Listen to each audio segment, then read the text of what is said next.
Praise lord. మన రక్షకుడును ప్రభువునైన యేసుక్రీస్తు వారి పరిశుద్ధ నామంలో వాక్యమును ఈ సమయములో వింటున్న మీ అందరికీ కూడా వందనాలు తెలియజేస్తూ ఉన్నాను. అందరూ బాగున్నారా? మీరందరూ క్షేమంగా ఉండాలని, మీ కుటుంబాలు ఆశీర్వాదకరంగా ఉండాలని నేను అనుదినము ప్రార్థన చేస్తూ ఉన్నాను. అలాగే కొంతమంది ప్రత్యేకమైన ప్రార్థన అవసరతలు కోరుచూ ఉన్నారు. వారి కొరకు నేను, నా కుటుంబము, అలాగే నా సంఘము కూడా ప్రార్థన చేస్తూ ఉండడం ఎంతో ఆశీర్వాదకరమైన గనుక ఎవరికైనా ప్రార్థన అవసరత ఉంటే దయచేసి మీ ప్రార్థన అవసరతను నాకు తెలియచేయాలని మీకు తెలియజేస్తూ ఉన్నాను.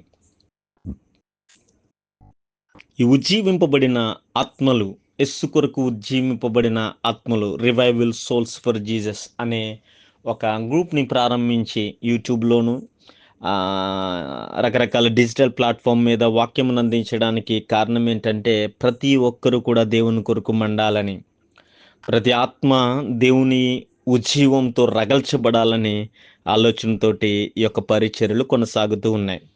అందుకనే ఈ దినాన్ని ఆ ఆత్మలను మండించే ఒక వాక్యాన్ని అందించాలని ఆశ కలిగి ఉన్నాను. ఈరోజు మనము ధ్యానిస్తున్న అంశము మండుచున్న ఆత్మలు.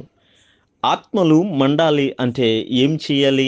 ఆత్మలు మండాలంటే దేవుని దగ్గరకు రావాలి. నిర్గమకాండము 3వ అధ్యాయము 1వ వచనాన్ని మనం చూస్తే, మోషే మిద్యాను యాజకుడైన యిత్రో అను తన మామ మందను మేపుచు ఆ మందను అరణ్యము అవతలకు తోలుకొని దేవుని పర్వతమైన హోరేబునకు వచ్చెను. ఈ వచనాన్ని మనము చదువునప్పుడు ఈ కాంటెక్స్ట్ మనకందరికీ కూడా బాగా సుపరిచితమే. మండుచున్న పొద దగ్గర దేవుడు మోషేను ఒక నాయకుడిగా మార్చి ఇశ్రాయేలును విడిపించడానికి పంపిన సంఘటన మనకి ఇక్కడ కనపడుతూ ఉంటుంది. మోషే ఒక కాపరిగా గొర్రెలను కాచుకుంటూ మందను మేపుకుంటూ ఉంటున్న వ్యక్తిని ఇశ్రాయేలులనబడిన గొప్ప దేవుని బిడలను నడిపించడానికి ఎన్నుకొనబడిన ఒక పరిణామం ఇక్కడ కనపడుతూ ఉంటుంది. ఈ పరిస్థితి ఒక చేంజ్ కనపడుతూ ఉంది అతనిలోను. ఒక సాధారణమైన మనిషిగా అప్పటి వరకు ఉంటున్నవాడు అసాధారణమైన మనిషిగా మారిన సంఘటన ఇక్కడ కనపడుతూ ఉంటుంది. దానికి కారణాలు 3 కారణాలు నేను మీ ముందుకు తీసుకురావాలని ఆశ కలిగి ఉన్నాను. అవేంటంటే, మొదటి కారణము అతను దేవుని పర్వతమనబడిన హోరేబునకు రావడం, దానికి దగ్గరగా రావడం. మోషే 40 సంవత్సరాల ఈజిప్టు దేశంలో యువరాజుగా పెరిగాడు. తర్వాత అక్కడి నుంచి యిత్రో అను ఒక మిద్యాను యాజకుడి ఇంటి దగ్గర ఉండి అతని కుమార్తెను చేసుకుని అక్కడే సెటిల్ అయిపోయాడు. 40 సంవత్సరాల పాటు అతని మందను మేపుకుంటూ అరణ్యంలో అటు ఇటు తిరుగుతూ మందకు కావలసినవన్నీ కూడా ఏర్పాటు చేసుకుంటూ ఉన్నాడు. ఈ 40 సంవత్సరాల్లో ఏనాడు కూడా అతను హోరేబునకు వచ్చినట్లుగా మనకు రాయబడట్లేదు. మొదటిసారి ఆయన అరణ్యమునకు అవతలకు వాటిని తోలుకొని పోయి హోరేబునకు వచ్చాడు. దేవుని సన్నిధి నిలిచిన మండుచున్న పొద కాలుచు ఉన్న ఆ మంట రగల్చబడుతున్న ఆ పర్వతము యొద్దకు అతను రావడము అతని జీవితంలో ఒక టర్నింగ్ పాయింట్. ఈ దినాన్ని అనేకమైన ఆత్మలు రగల్చబడకపోవడాన్ని బట్టి, అనేకమైన ఆత్మలు ఉజ్జీవింపబడకపోవడాన్ని బట్టి మనము ఎప్పుడు కూడా నిరుత్సాహపడుతూ ఉంటాం. అరే ఏంటి ఆత్మీయ జీవితం ఎలాగైపోయింది వీళ్ళది, ఎంత చక్కని దేవుణ్ణి కలిగి ఉన్నవారు కూడా ఆత్మీయంగా మండలేకపోతున్నారేంటి అనుకుంటూ ఉంటాం. దానికి కారణం ఏంటంటే, వారెవ్వరూ కూడా దేవునికి దగ్గరగా రాకపోవడమే. ఈ వాక్యాలు ఇంత గంభీరంగా వినిపించబడుతూ ఉన్నప్పుడు, ఇంత చక్కగా ప్రతి ఉదయము ప్రార్థన, ప్రతి సాయంత్రము వర్తమానాలు చేయబడుతున్నా కానీ అనేక మంది ఇంకా ఆ గ్రూప్ నుంచి లెఫ్ట్ అయిపోతూ ఉన్నారు. అనేక మంది కనీసం వినడానికి కూడా చెవులు వాటిని ఓపెన్ చేయడానికి కూడా ఇష్టపడట్లేదు. కారణం ఏంటంటే, వారి ఆత్మలు చల్లారిపోయినాయి, ఆత్మలు మండట్లేదు. మండకపోవడానికి కారణం ఏంటంటే, దేవునికి దగ్గరగా రాకపోవడమే. దేవునికి దగ్గరగా రాకపోతే మనము మార్పు చెందాం. మోషే ఒక కాపరిగా మాత్రమే మిగలాల్సిన వాడిని మార్చి అనేక మందికి ఆశీర్వాదకరంగా అనేక మందిని నడిపించే నాయకుడిగా మార్చిన సంఘటన దేవుని సన్నిధికి అతను రావడం. హోరేబు అనబడిన దేవుని పర్వతమున దగ్గరికి వచ్చాడు. అతని జీవితం మారింది. అతను ఇక్కడి నుంచి మండడం మొదలుపెట్టాడు. నీ జీవితంలో నీ ఆత్మ దేవుని కొరకు మండలేకపోతా ఉందా? నీ ఆత్మీయ జీవితం ఉజ్జీవింపబడకుండా ఉన్నదా? కారణము ఏంటో తెలుసా? నీవు ఉదయము సాయంత్రము దేవునికి దగ్గరగా రాకపోవడాన్ని బట్టే. దేవుని దగ్గరగా రా, నీ ఆత్మను మండించుకో. రెండవ కారణం ఏంటంటే, అతడు దేవుని యొక్క ఆ వింతను చూడాలి అనుకున్నాడు. రెండవ వచనాన్ని కొనసాగించుకుంటూ వెళ్ళిపోతే, యెహోవా దూత అతనికి ప్రత్యక్షమాయెను. అతడు చూచినప్పుడు అగ్ని వలన ఆ పొద మండుచుండెను గాని పొద కాలిపోలేదు.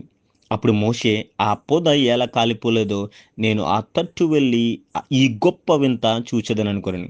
నిర్గమకాండం 3వ అధ్యాయంలో ఈ వచనాలు చదువుతున్నప్పుడు మనకు కనపడుతూ ఉంది ఏంటంటే, అతను చూడాలి అనే ఆశ కలిగి ఉన్నాడు. అనేక సార్లు మనం వింటా ఉంటాం.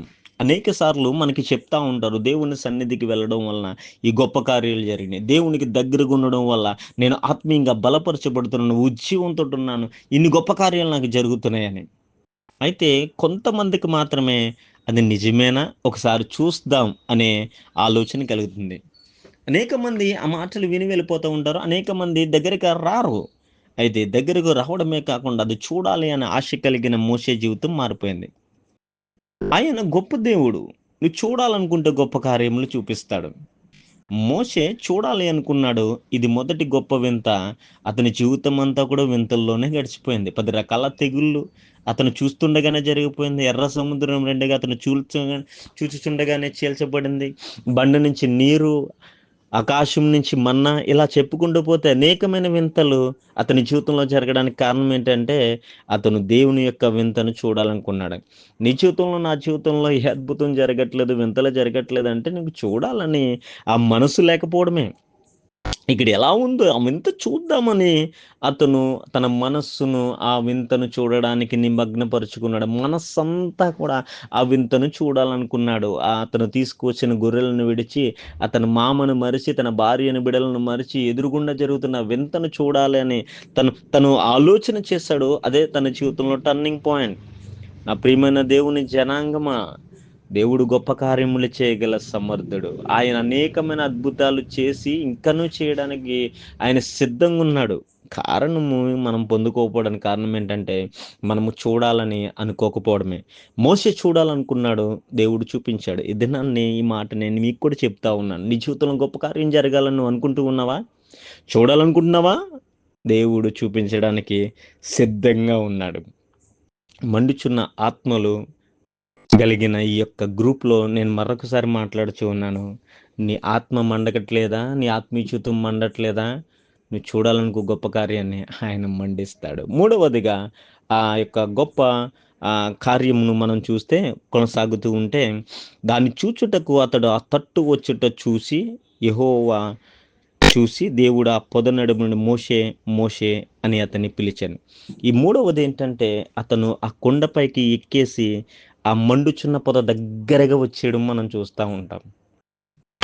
హోరేబు కొండ దగ్గరకు అతను రావడం, అక్కడ ఎదురుగుండా ఒక పొద మండడం, ఆ మంట దగ్గరకంటా అతను వెళ్ళిపోవడం మనకు కనపడతా ఉంటది.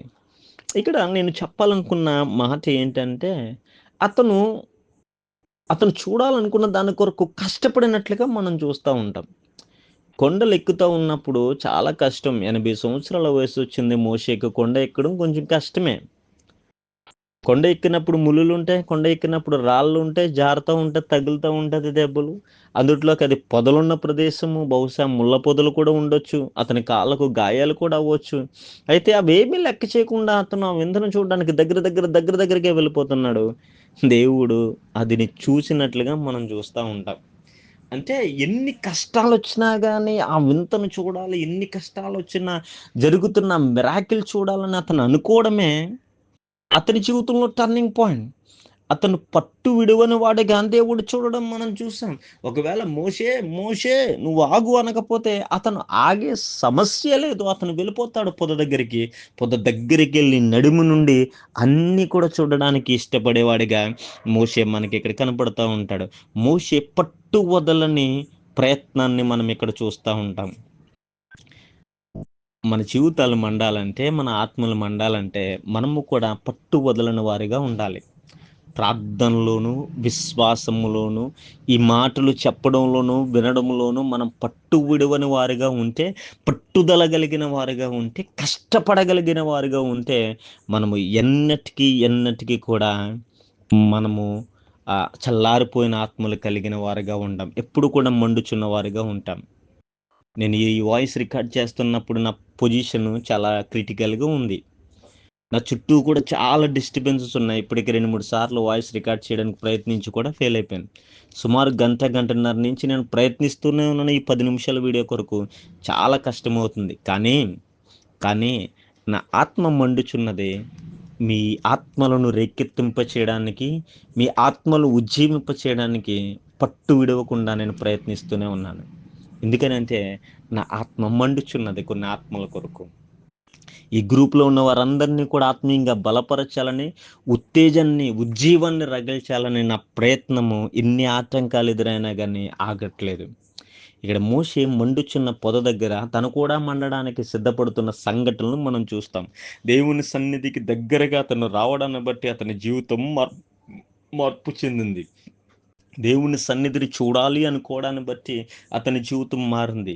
కష్టమైన కొండెక్కి ఆ ప్రాంతానికి రావడాన్ని బట్టి అతని జీవితం మారింది. నీ జీవితంలో కూడా ఒక చేంజ్ రావాలంటే, నీ జీవితంలో కూడా మంట రావాలంటే, ఆత్మ మండాలంటే నువ్వు కూడా ఆయన దగ్గరకు రావాలి, ఆయన చూడాలనుకోవాలి, ఆయన కొరకు కష్టపడాలి.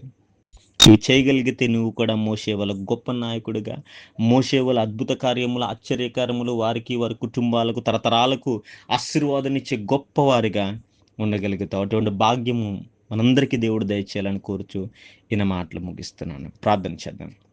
ప్రేమ నమ్మకం కలిగిన మా దేవ, మీకు వందనాలు, స్తోత్రాలు. ఈ సాయంకాల సమయంలో ఈ మాటలు విన్న ప్రతి ఒక్కరిని మీరు జ్ఞాపకం చేసుకోనండి. ఆత్మను మండింప చేయమని అడుగుచున్నాను.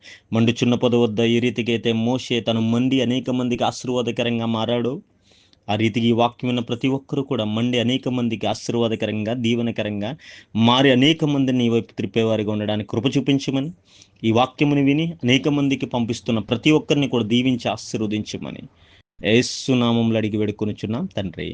ఆమేన్. తండ్రి, కుమార, పరిశుద్ధాత్మ త్రియేక దేవుని దీవెన సదాకాలం మీకు తోడైనగాక. ఆమేన్.